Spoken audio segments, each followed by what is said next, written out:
משתמשים בו כל יום.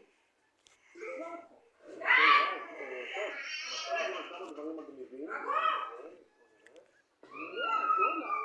לא ציפיתי לשלם סכום, זה היה להתחלה, אבל זה נראה מכשיר מגניב לגמרי, סטייל אייפון, בואו נסביר, אני מקווה מאוד שלא אכלתי סתם. ועכשיו אנחנו נעבור לפריטים שכולנו משתמשים בהם בחיי היום-יום שלנו. נתחיל מקונסולת משחקים, זה חובה. אני ואלרועי כל יום משחקים או בפלייסטיישן, או בסוויץ', או באקסבוקס, אבל אני חייב למצוא משהו שהוא מיני. קונסולת משחקים רטרו ידנית, 308 משחקים, 308 משחקים, וזה, תבין, אנחנו מדברים פה על משהו שבגודל כזה. איך זה הגיע? אוסף לסל. טוב, איך אפשר בלי כמה משחקים להעלים ואלרועי, בכל זאת, חופש גדול, צריך למצוא דרך להעסיק אותם. רוצה לצלם סרטון ליוטיוב, זה. אבא, לשחר זה לא סרטונים קצרים, סרטונים ארוכים אפשר לעשות לו בטאבלט, ארוכים.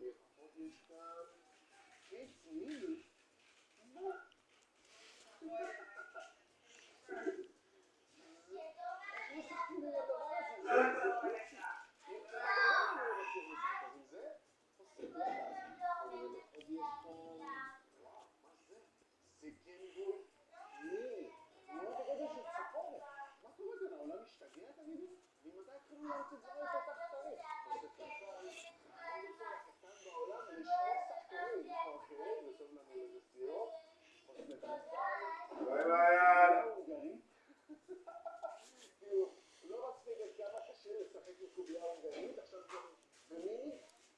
טוב, את זה אני חייב לנסות. כאן מכונת ארכיד של ריקודים, זה היה ענק, כשהייתי ילד זה תפס חצי מהחדר הזה, זה יכול לקרות. אז עכשיו הוציאו את זה בגודל כזה, משחקים עם האצבעות. זה גדול.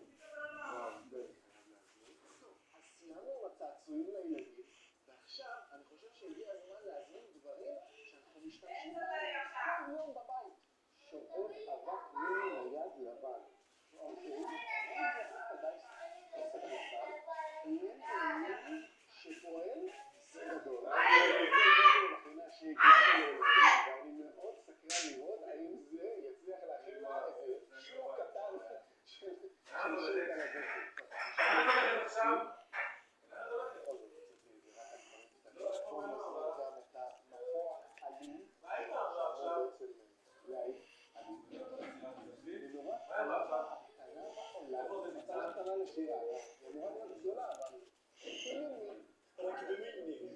וזהו, סיימנו להזמין את כל הפריטים שלנו, ועכשיו כל מה שנשאר לעשות זה להמתיק.